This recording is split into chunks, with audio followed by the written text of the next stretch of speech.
First Class Fatherhood. That is where Alec Lace comes in with his popular podcast. And one of the most interesting was on a podcast. Alec Lace interviews high-profile fathers from actors to NFL players with a vision to change the narrative of fatherhood and family life.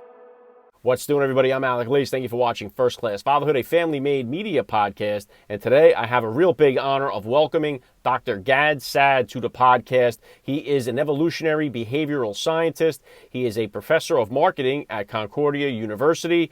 He has got so many different accolades to name right here. He's written a number of books. One of them, The Parasitic Mind, came out in 2020. I read it about 6 months ago. Absolute banger. Highly recommended. He's also got a very popular YouTube channel and a podcast called The Saad Truth. The link to that is down there in the description below. While you're down there, smack the subscribe button, tap the like, and let's jump into it right now with Dr. Gad Saad on First Class Fatherhood. All right, joining me now, First Class Father Gad Saad. Welcome to First Class Fatherhood. Thank you so much for inviting me. All right, let's start like this. How many kids do you have? How old are they? I have two kids. They're 13 and 10. Wow, very cool. If you could, Gad, just take a second here to hit my listeners with a little bit about your background and what you do. So I'm a evolutionary behavioral scientist, meaning that I apply evolutionary biology and evolutionary psychology to study human behavior. In particular, I've spent quite a bit of time studying, economic behavior and consumer behavior. I'm housed in a business school. I'm a professor. I'm also an author who has written about my scientific work, but also my most recent book, which should be behind me here. I'm not sure if you could see it, the yellow one.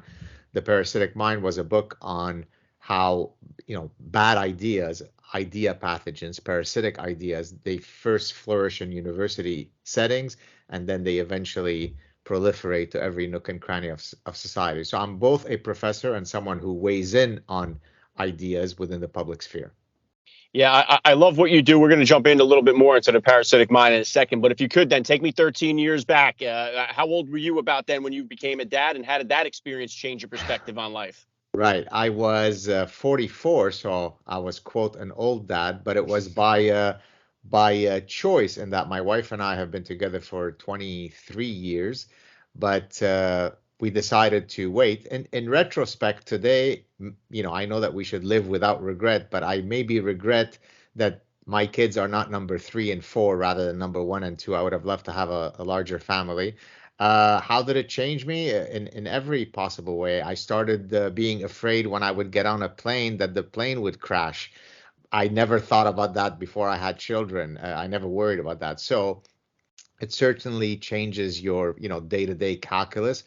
But also it's profound, not to sound cliche-ish, but there is no role that I value more than being a father, a good father, hopefully, to my children.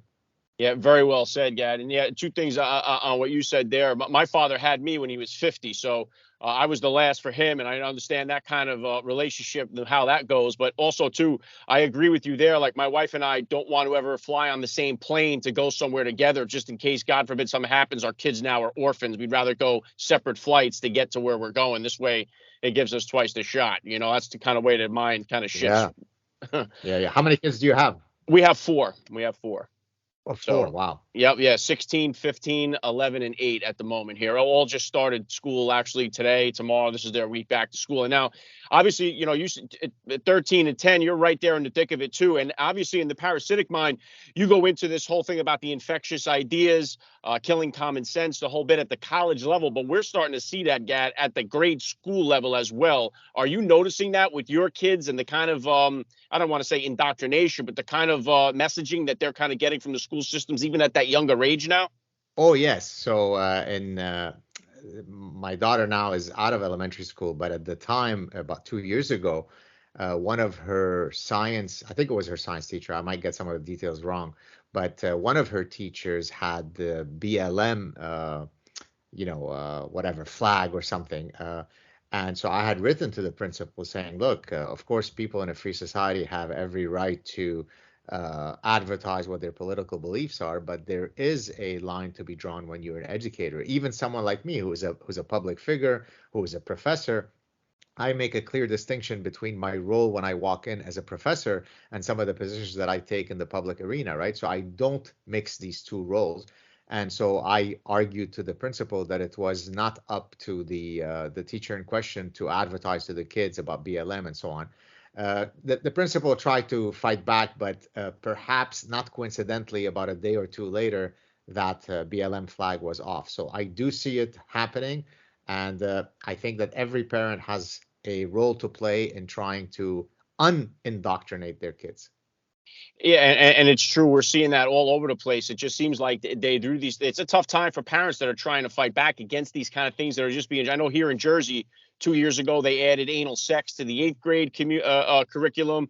Now this year, they're trying to put in, and it's being fought back and forth with kindergarten, first and second grade, learning about sexual orientation and stuff like that. And the BLM, we kind of knew that was a hustle in the beginning, and now it turns out that it was. You see all these people that robbed the coffers. So that turned out to go south. And not to get too political here, but the press secretary at the White House, Karine Jean-Pierre, she recently said in a statement that if you think, the quote was something to the effect of, if you're not with the majority of Americans, then that is extreme. That is an extreme way of thinking. And I would argue that the best way of thinking, like guys that I listen to, like either like Jim Rohn or guys that'll say, walk away from the 95%, walk away from the 99%. Don't think like they think. Don't talk like they talk. And here we are being encouraged at the highest level to just go along with the majority. What's your take on all that? Look, the greatest historical figures are those who typically did not go with the majority, irrespective of which domain you're speaking of. Let me speak in the domain that I'm in academia. Charles Darwin is Charles Darwin precisely because he espoused a theory that at the time he knew he would get a lot of pushback against. And for 150 years, people have tried to falsify the theory of evolution, and yet it didn't ultimately stop him from proposing his idea, right? We used to think that the sun revolves around the earth, and if you thought otherwise, then you would be, a blasphemous cretin who should be burnt at the stake. Galileo, none other than Galileo, was placed under house arrest because he espoused a different view, which is that the earth revolves around the sun. So you choose any major historical figure and I'll show you someone who went against the grain. That's what shapes society. And so, of course, I don't support, being part of the herd, if only to conform. Yeah, and conformity seems to be a very big problem in our country right now as well. But getting back to like the universities, we had the whole thing now with the school student loan forgiveness. These universities, I mean, like I said, my son's starting his junior year of high school now, so that stuff is coming for us soon. And just seeing what's going over the cliff in front of us here, the parents that are putting their kids into school, they're getting no skill sets. They're coming out hating America, indoctrinated with all this stuff, and they got a bill that they have no skill set to pay back. I mean, it's kind of frightening. And as for parents, what is your advice to parents out there who are right there, like I am, about sending their kids away to school? What's your take on all that? So I think what's really important, so I'm not going to, what is the expression, throw the baby with the bathwater, right? So there are many elements of academia that are truly rotten, and that's exactly what I talk about in the Parasitic Mind.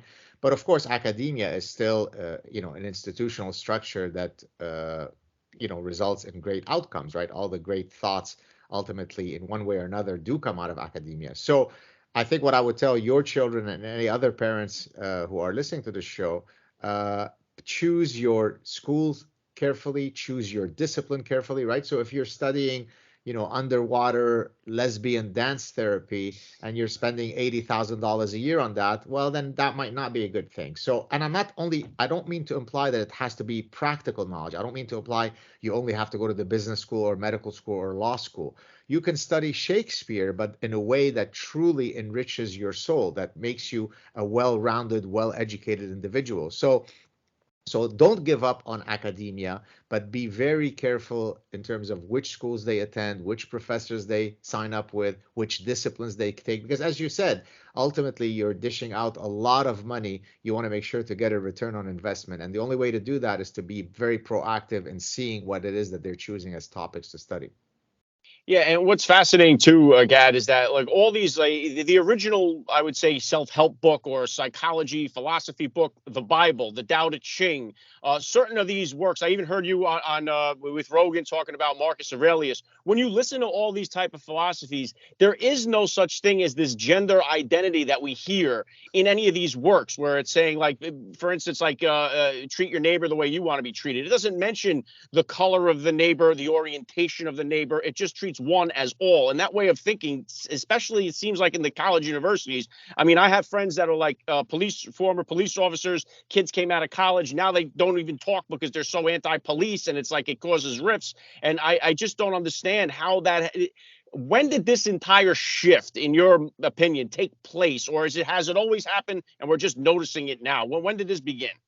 So, I mean, if you're talking specifically about the penchant toward identity politics, there are two ways I can answer that. Look, it is part of our evolutionary history. It's part of the architecture of the human mind to think in a coalitional manner, to think blue team versus red team. But the beauty of the West is that we were able to overcome that, right, by having a set of foundational values that erased our, immutable differences, and that said that we are all equal under the law, that it doesn't matter what your skin color is or your gender, or your sexual orientation or gender identity. We transcend all those things and we unite under a common, in the case of the United States, under a common constitution. Regrettably, though, now we are reverting back to our basal instincts of tribalism, right? The reason why, by the way, in the Parasitic Mind in chapter 1, I spent quite a bit of time discussing my own personal history growing up in the Lebanese Civil War is precisely in answering your question, because I come from the perfect society if you wish to have tribalism, right? Lebanon is perfectly defined along tribal lines, more specifically along religious tribal lines, right? You're either a Maronite or you're a Sunni Muslim or you're a Shia Muslim, or you're part of the very small minority at the time, like us, who were Jewish Lebanese. And of course, tribalism always leads to the same end result, and that is everybody butchering everybody else. That's what we saw in Iraq recently. That's what we saw in Syria. That's what we saw in Rwanda. The world history is replete with examples where tribalism takes over our brains, and the neighbors who we used to coexist with for 40 years suddenly becomes our mortal enemy. So to answer your question again in a long-winded way, regrettably, it is part of our evolutionary history to be tribal, but what made the West great is that we found a set of foundational values that allowed us to transcend this tribalism, and now we're reverting back to it. It's tragic. Wow. Yeah, very, very well said. And yeah, tragic it is. Let me get back to you as a father for a minute here, if we could. I know you said 10 and 13. What type of disciplinarian are you as a dad? And is that different than the discipline style that you grew up with? Right. Sorry for the beats. That's okay. I'm getting. So I have a very different parental style from that of my parents. I'm a lot more demonstrative in my affection. I'm a lot more hands-on. From a very young age of my children, I treated them with the dignity of their personhood. Meaning that I've walked with my son when he's now, this was about a year ago, where I'm explaining to him what libertarianism is, because I just saw a cop hiding in the street corner giving out jaywalking tickets. And so I wanted to explain to him whether it was the role of a 21-year-old cop to be standing there deciding whether, at the time I was 56, whether a 56-year-old had the cognitive ability to decide whether he can cross the street or not. And so I didn't infantilize him. I didn't say, he's just a kid, let's just talk about gummy bears. I engaged his intellect, of course, in a way where I recognize that he's 9, but I recognize the dignity of his personhood. Now, that's very different from how things, not to stereotype, how things are in the Middle East, where, shut up, kid, go sit with the children, right? Before I smack you. So it's a very different style. Now, that doesn't mean, though, that I can't, get upset at my children and be a disciplinarian. So the general dynamic is that from a moment-to-moment perspective, my wife is the one who lays the law, and I'm kind of the sweet, affable guy. But then when I get angry, it's nuclear, and you better hide for the next 4 hours. So I don't get angry very often, but when I do, look out, hang on. Yeah, and I would argue too that that philosophy is not only in the Middle East. That was here not too long ago. Excuse me, the way fathers or parenting would be done. Now we see less and less of that as more people become afraid, in a sense, to discipline their children. And one thing I talk about on this show all the time, Gad, is that we got a fatherless crisis going on in our country. We got so many kids growing up without a father in the home, and it's really having a devastating result on our society. Where I think if we could get more dads back in the home, most of the problems that we're even seeing in our society would start to go away quickly. What's your take? Yeah, so I'll give you two answers that are both evolutionary based from my scientific work or scientific interest also. Number one, we're a biparental species. So of all mammalian species, we are by definition the prototypical biparental species, meaning that evolution has endowed an obligation on both parents to invest in their children. Now, that doesn't mean that men on average invest as much as women. That's certainly not true. And there's actually an evolutionary theory called parental investment theory that explains that dynamic. But we do a lot more than simply, sire a child, right? For example, cheetahs, the only contribution of the male cheetah is to sire the cub, and then he's off and running. He's gone.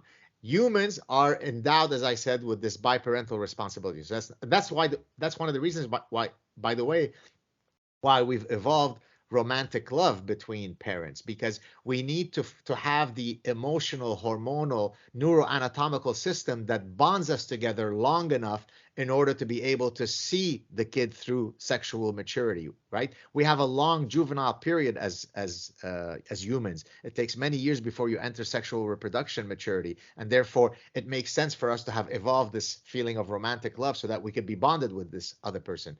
The second example I was going to give you about the importance of fatherhood, since ultimately this is a podcast about fatherhood, it's actually a wonderful example of the interplay between the environment and our genes. And let me explain. So it turns out, so there's this concept, the fancy word is, in English you say menarche, menarche. In French you say ménage. Menarche is the onset of the menstrual cycle in girls, right? So some girls will have the onset of menarche at 12, some will have it at 9, some will have it at 13. Well, it turns out that the timing of a girl's menarche is very much related to whether there is father absence or father presence in the home. I know I just blew your brain and your mind and all the other viewers. This demonstrates that even for something as fundamental as a young girl's physiology, it interacts with environmental cues. In this case, the environmental cue is whether the dad is present or not. And you may or may not have guessed that when the dad is not present, little young girls go into menarche earlier. In other words, they enter the sexual reproductive window earlier when there isn't a father. So never mind all those other findings that relate, for example, to how having a father decreases your chances of going to prison, improves your lot in life and all that. Something as fundamental as when you get your menstrual cycle is related to dads. So dads are important, moms are important. Let's hopefully have more biologically intact families. Yeah, well said. And you did blow my mind there. I am familiar with a lot of the stats. I do a lot of research on this about the father effect not being in the home. And you're right. I mean, even with the young girls, their chances of becoming pregnant as a teenager are drastically higher without the father. But I didn't know that about the menstrual cycle. That's amazing. And it just seems like too that we've done this thing where it's almost like when you're in third grade, like the boys are better than the girls. We play tug of war together. We try to beat one another. And it's like, it seems like that's kind of carried into our adulthood now, where it's like the boys have to be better than the girls, or the girls have to be better than the boys, and not just be who we are. We've seen this attack on masculinity. It's so bad to be a man anymore. And it seems like it's done so much more damage to our culture. And I don't really know what the whole purpose of it is when you try to just kind of emasculate manhood into and just beat them down into a pulp and then expect the society to flourish. I don't understand the concept. Yeah, so great question, or great topic that you're tackling, one that I have actually addressed in several ways. So let me take it from different angles. First of all, we are, as I said, a sexually, biparental sexually reproducing species. So whenever there is conflict, within humans, it's a lot more likely to be intrasexual, girls competing with other girls, and men competing with other men than it is for, the patriarchy to be putting down women. Now, this doesn't mean that historically there hasn't been patriarchal forces. I come from the Middle East, so I certainly know that there are patriarchal forces. But on average, the idea that the only way to emancipate women's rights is to pathologize half of humanity called men is a terribly losing proposition, right? And I'll give you now a very personal anecdote related to father-son dynamics. And I actually covered this in a clip on my channel. I can't remember the exact title, but it is in reference to my son coming to me maybe about a year and a half ago. We were watching some clip on television where they were saying, hashtag the future is female, toxic masculinity, and so on. And my son, in all of his beautiful innocence, turned to me and asked a question that really broke my heart. He said something to the effect of, "Daddy, I don't understand. Are boys bad?" And I said, my God, the fact that this young child would even have the instinct to ask such a question, my God, have we done a poor job in spreading these kinds of pathological ideas, these parasitic ideas. And let me just finish with this point about this whole dynamic between men and women. There used to be a time where women were barred from entering universities, where women were barred from going to medical school or business school or law school. That is real, and it was dreadful, and we fought against it. However, today, universities are overwhelmingly outnumbered by women. As a matter of fact, I discuss in several venues the following finding. If you take across 5 racial categories, black, white, native, Hispanic, and so on, you take across 5 racial groups, across 4 educational attainment categories: associate's degree, which is half a bachelor's degree, master's degree, and doctorate. So you've got a 4x5 matrix. So you've got 20 different cells. In every single one of the cells, women outnumber men, meaning that you couldn't come up with data that was more contrary to the victimhood narrative that, we need to be better allies to women in universities. We needed to be better allies to women in universities 70 years ago. We need to be better allies to women in universities today in Afghanistan, but we certainly don't need it in the West. But the victimology narrative is very intoxicating, something that I talk about in the Parasitic Mind. It's very alluring to always construct yourself as a victim, even if you're no longer a victim. So all of these parasitic ideas are dreadful. They are ripping the fabric of our societies. And again, take it from someone who comes from the Middle East. You don't want to have systems similar to those from which I ran. Yeah, and there's no doubt too. I mean, I know even like over here in New York, one of the oldest bars, McSorley's, they didn't even allow women in the bar for I know they're like one of the last ones to allow that to happen. And obviously there were some bad transitions or bad traditions that we had that have evolved. But like you say, the pendulum just swung all the way and knocked the other side completely out of the box. And the victimhood mentality of what's going on in today's youth is very, very alarming. I just know for myself, being a recovering alcoholic and addict, that I had that kind of victim mindset of everybody else's fault, everything else's fault for my drinking but mine. And until I woke up to the idea that it was me, I began to change that philosophy around for myself. And I just see it in so many different aspects of our society now, and it's really crippling our society.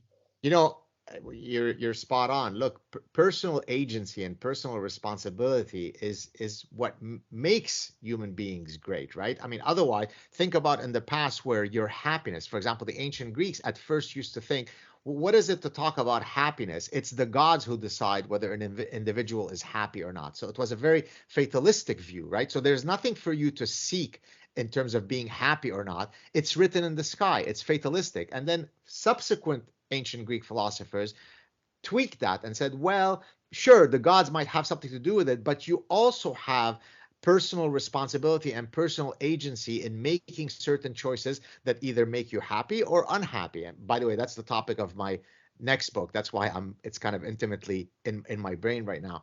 And so the idea of victimhood removes that personal agency, right? So yes, of course, there have been peoples that have been marginalized, that have been enslaved, but that's the definition of much of human history, right? Jews were enslaved by the Egyptians, right? On Passover, we celebrate the freeing of the Jews. Now, I don't have to go to 300 years ago of slavery. I escaped execution in Lebanon. I had to wear really good running shoes and run really fast because they were coming from me. So when I hear boo-hoo-hoo stories about 300 years ago that something happened to someone who looks like you, but that has nothing to do with today, you're being a faux victim, right? When you go to see a therapist, the therapist doesn't tell you, please wallow in your victimhood forevermore. What does he or she say? Yes, of course, let's recognize the terrible things that happen to you, but let's find tools to overcome that victimology. And yet, of course, the zeitgeist in today's society is no, no, no, no. Always wallow in victimhood. My wife's family left Turkey because of the genocide from the Ottoman Empire. Then they moved to Lebanon, and then they had to escape Lebanon to come to Canada. My own family, some of them left Syria because they were Syrian Jews, and then escaped to Lebanon, and then we escaped again. My people, if I say Jews, had a Holocaust 75 years ago. And yet we don't perpetually wallow in victimhood. We recognize that this happened to us, but then we kind of rub our hands and say, how can we make the world a better place? How can we advance despite millions of people who hate us? So of course, you're exactly right. Personal agency is all that you want to talk about. And congratulations on having overcome your demons. Thank you, Gad. Yeah, and we do see that back. Even in the earliest civilizations, the Sumerians, we have evidence of slavery taking place and that form. And it's so it just seems like one of those things where we have evolved. We forget sometimes that we did do something about that, and that gets lost. It's a whole nother topic. But I was excited to hear about the new book. Well, that's what I wanted to ask you. What is next for you? Is it this next book? When can we expect to see it? Oh, thank you so much for asking about it. So the next book is about how to live the good life. Now you might say, well, there's only been about 4 trillion books that have been written on that. What of course makes it unique is that I am injecting my own personal anecdotes backed up by the latest science. And so what I basically do in the book is I say, look, there are certain decisions that we make and certain mindsets that we adopt that don't guarantee that we will find contentment and happiness, but certainly that it tilts the fulcrum towards happiness. So I'll just give you a few teasers to hopefully excite the audience. So when I talk about, optimal decisions that you could make that either impart great happiness or misery upon you, I talk about 2 decisions, right? Choosing the right spouse and choosing the right profession are either going to get you well on your way to happiness or are going to drive you to depression. Why? Because if you wake up every day next to a person that you're really excited to be waking up next to, well, the day is really starting off in a great way. When you come back home to them, the day is really ending on a good note. And if in between you're at a job where you're saying, oh my God, I'm excited by the endless possibilities, then you've really, you've cracked the code. Now, of course, it's not always easy. Sometimes we marry someone thinking that we're going to be happy with them, and then things happen in life. So it's not a definitive prescription. It's not here's a 1, 2, 3 recipe, but it basically says, look, here are a set of tools that if you adopt each of those, you're more likely than not to be happy. Can I give you 1 or 2 other examples? Do we have time? Go for it. So, for example, I talk about the variety seeking that we know from ancient times that variety is the spice of life. And so what I do is, well, can you pursue variety, and can that make you happy? And then of course, as in most things in life, the answer is it depends. When it comes, for example, to sexual variety, it's pulling you in different tugs. On the one hand, by being monogamous, by being true in your marriage, you increase your happiness. On average, married people are happier than single people or divorced people and so on. But on the other hand, we also have an evolved desire for sexual variety. So there comes the conundrum.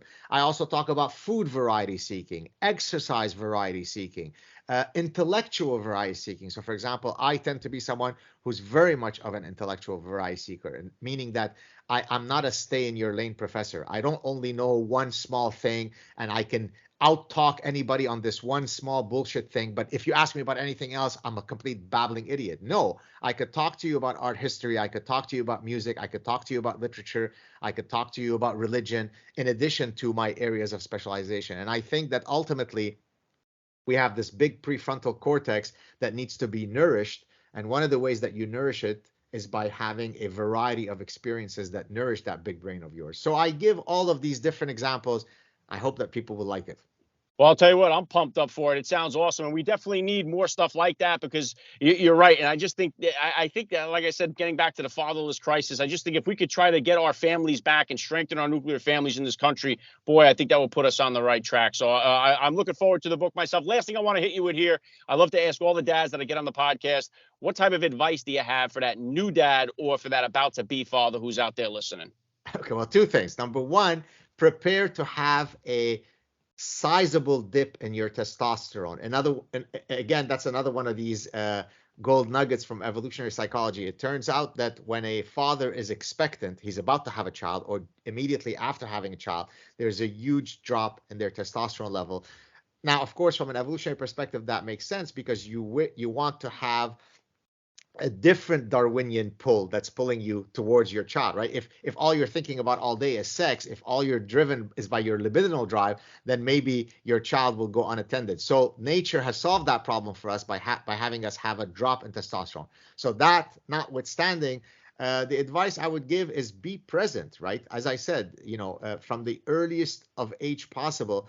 Yes, recognize that your children are children, but give them the dignity of their personhood. Talk to them as though they are these little cute adults. Nurture their minds, nurture their hearts, and hopefully they'll grow up to be great citizens. Yeah, very well said. I love the message. This has been an honor for me. I got to say, Gad Saad, you're a first-class father all the way, and thank you so much for giving me a few minutes of your time here on First Class Fatherhood. Thank you so much, sir. You have been listening to First Class Fatherhood. First Class Fatherhood is a family-made media podcast. Please visit www.firstclassfatherhood.com or www.familymade.com to find out more details. You can order First Class Fatherhood advice and wisdom from high-profile dads on Amazon.com or wherever books are sold. Thank you for listening to today's podcast. Proverbs 22:6 tells us, train up a child in the way he should go, and when he is old, he will never depart from it. God bless, and I'll catch you next time.